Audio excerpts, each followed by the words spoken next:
I know what you're thinking. You've been meandering around in search of an MMORPG to consume your time and eventually your life, but it seems that every new installation is quickly followed by an overwhelming disappointment in the renewed presence of that suffocating emptiness where you once held a great love for a digital world that you can no longer recognize. In your search, you've stumbled upon this video wondering if this nondescript, disembodied voice on the internet can tell you whether or not you should start Final Fantasy XIV in 2024. I can, and I will, but it's going to take some time, so bear with me. Since I, like you, loathe YouTubers who extend their preambles to pad out their watch time, we'll go ahead and get started.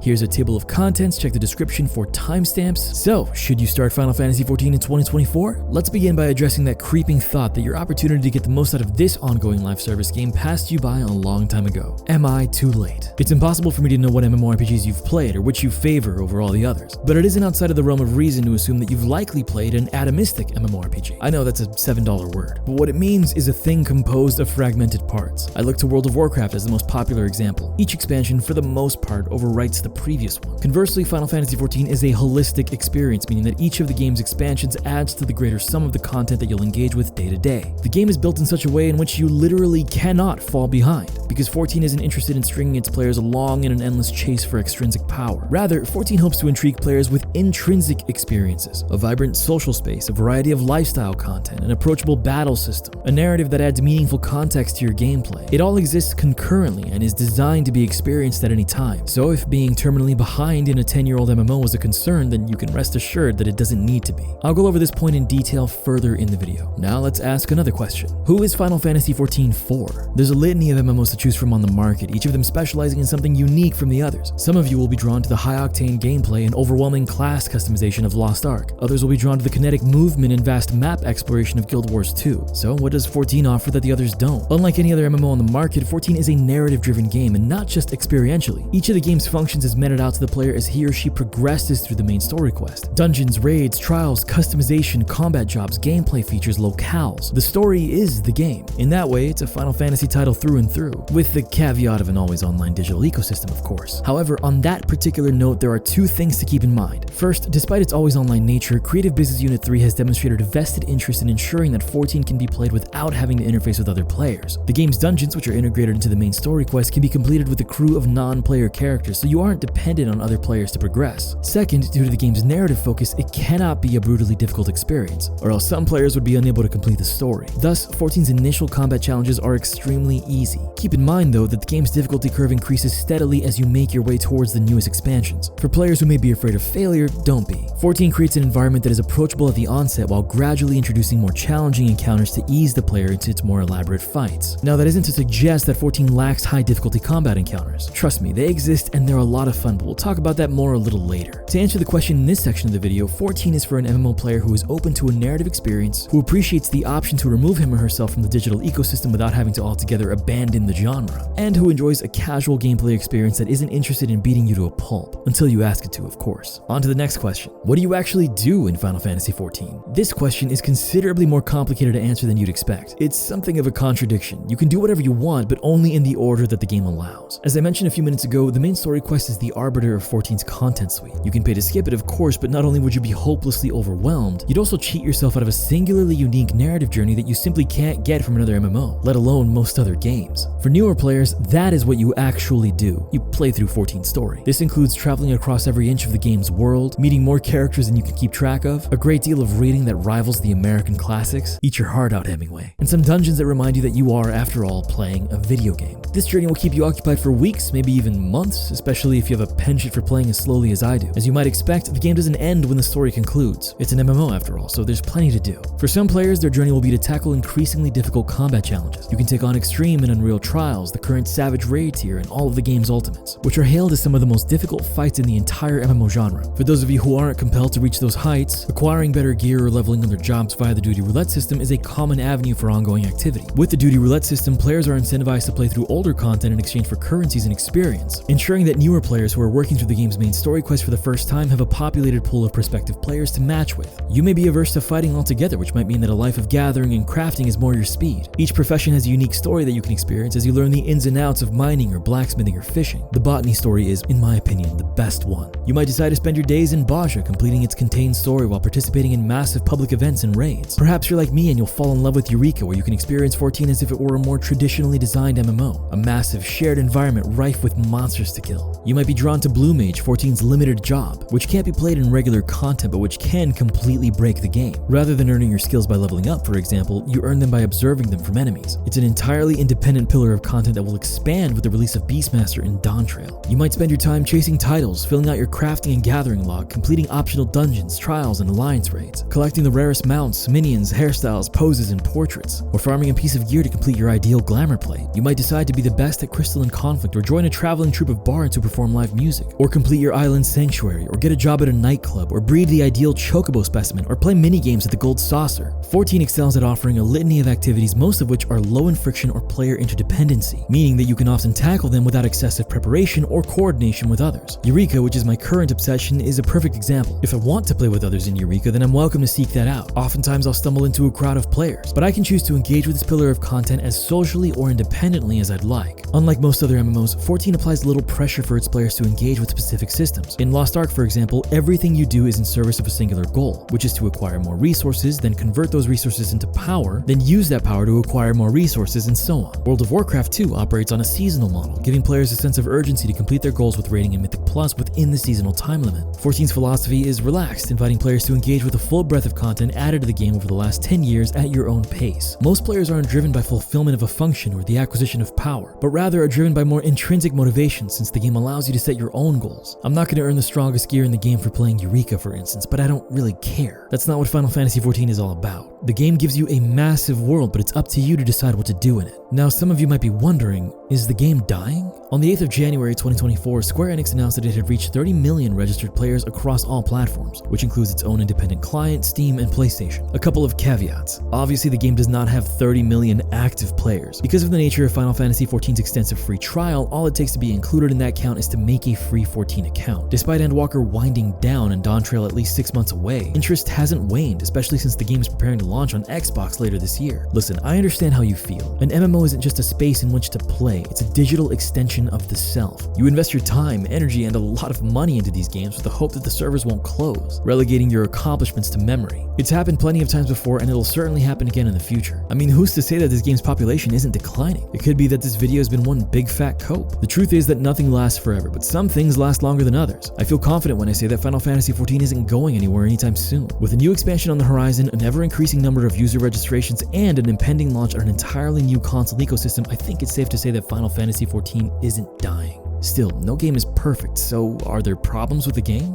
Yes, absolutely. I've made plenty of videos in the past few months discussing the issues with Final Fantasy XIV, which I encourage you to watch, of course, but I'll try and discuss a few of them briefly to give you an idea of what they are. Who knows, one of them could be a deal breaker for you. First, 14 has one of the worst character customization offerings in any of the leading MMOs on the market. While the types of outfits that you can customize more than make up for it, I can't help but feel a bit of envy when I look at Black Desert's character creator. Second, the game is extremely text heavy at the onset, which can be overwhelming for someone looking to play a video game rather than read a novel. At some point, typically towards the end of A Realm Reborn, it no longer feels like a burden to read so much on account of the gripping narrative and the masterful localization work in the game. Seriously, Charles Dickens would be envious of the localization team's command of the English language. Still, it can be off-putting to a new player, especially if he or she is coming from a more gameplay-oriented MMO. Third, the game is lacking in relevant, challenging, or fun content out in the open world. Having played Guild Wars 2 recently, 14 feels several generations behind in this department, which is a shame, because the environments are gorgeous, but they aren't worth exploring. Lastly, and you may disagree with this one, 14's more relaxed approach to endgame content can be an issue for players who want to be engaged more intensively. The game does little to fight for your attention, which can be a relief to players who want the space to explore other games or hobbies altogether, while still feeling engaged with an ongoing live service game. Using Lost Ark as an example again, there is something intriguing about the amount of time and attention I have to pay to get a character's gems, engravings, and stats just right. Builds can be endlessly diverse due to gear sets, tripods, and customizable skills, making for an exhausting but highly engaging interaction. 14 doesn't have anything even approximating that level of intensity. There aren't any arbitrary systems which preclude you from jumping straight into savage raiding. For some of you that might sound liberating, to others that might sound extremely boring. The choice is entirely yours. We've covered a lot in this video. As you know, MMOs are complicated, and joining one, especially one as dated as Final Fantasy XIV, can feel like a risky use of your limited time. So with everything I've said, all that's left now is to answer the biggest question of all. Should you start Final Fantasy XIV in 2024? Yeah, I think you should. The game's age is a non-factor. Holistic game design in an MMORPG means that it's built to last. Hell, you could watch this video in another 10 years and it'll likely still be as true then as it is now. While the narrative is long, spanning several hundred hours, it isn't a race to the finish. The journey is amazing, it only happens once, and it might even affect affect you as profoundly as it's affected me and many other players who stand around Limsa Lominsa all day. Rather than try to squeeze you for all of your time in order to maximize its monthly active user count, 14 puts no pressure on its players, allowing them to set their own goals and achieve them in their own time. Plus, the free trial is undeniably the most generous offering on the market for a paid subscription-based MMO. You have absolutely nothing to lose. It took me months of consideration to finally give 14 a fair shot about 5.5 years ago. It took me several more months to actually finish A Realm Reborn since I had no idea what awaited for me at the other end. If I had stumbled upon a video like this back then, I would have been a lot more confident playing the game. So my hope is that this video will have answered some of your questions, soothed some of your fears, and addressed some of your concerns as you begin your journey into Eorzea. If you have any questions, then feel free to message me on Twitter or follow me on Twitch. I really do love helping new players whenever I can. If you'd like to watch more content about MMOs, then don't forget to subscribe and hit the bell before you go. I have plenty of other videos to watch too, so have at it. Comments are always welcome, I read them all and I respond to most. Minding my manners, of course. My name is Ember, and thanks for watching.